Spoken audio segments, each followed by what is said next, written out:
OC Mamun কিন্তু সেখানে এক শিক্ষার্থীকে পেছন থেকে কলার ধরে ঘাট ধরে টেনে মারধর করছিল। পুলিশ ক্ষমতার অপব্যবহার করে গণহারে এই মামলা করেছে।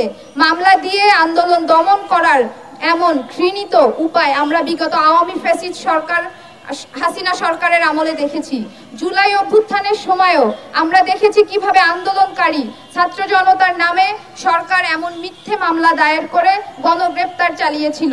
5 আগস্ট হাসিনা সরকারের ভারতে পালিয়ে যাওয়ার পরে যে নতুন বাংলাদেশ জনগণ প্রত্যাশা করেছিল, সেখানে ধর্ষণ বিরোধী একটা গণতান্ত্রিক ও ন্যায্য আন্দোলনে নৃশংস পুলিশি হামলা, মিথ্যা মামলা দায়ের মতো অগণতান্ত্রিক আচরণ বাংলাদেশের লড়াকু ছাত্রদের মনে প্রচন্ড ক্ষোভের জন্ম দিয়েছে।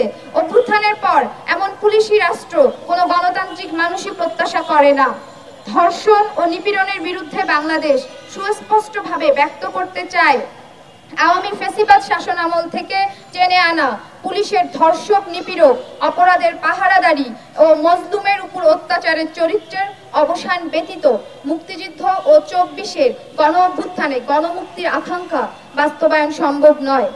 কালার এক্সপার্ট, জর্জ স্যাপ এবং মাইল্ড অন হ্যান্ডস টেকনোলজি সমৃদ্ধ অরিক্স ক্রিস্টাল ওয়াশ আপনার তাই আন্দোলনের সংগঠকদের বিরুদ্ধে মিথ্যা ও অন্যায্য মামলা প্রত্যাহার, নারী আন্দোলনকারী সহ একাধিক আন্দোলনকারী শারীরিকভাবে নিপীড়ন এবং শান্তিপূর্ণ ও ন্যায্য আন্দোলনে অতিরিক্ত বল প্রয়োগ করা পুলিশ কর্মকর্তা এসি মামুনের অপসারণ ও তদন্ত সাপেক্ষে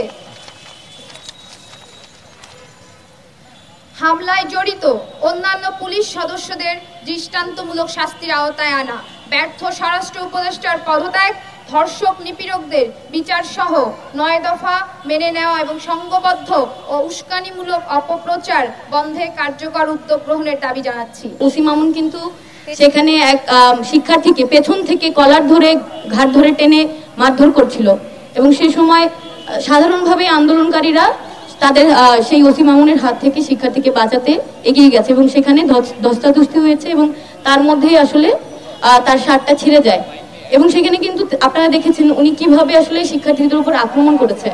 ফলে আমরা বলতে চাই এই যে খণ্ডিত এবং অপপ্রচার যেগুলো চালানো হচ্ছে, আমার মনে হয় ওগুলো দেখে জনগণের বিভ্রান্ত হওয়ার কিছু নাই।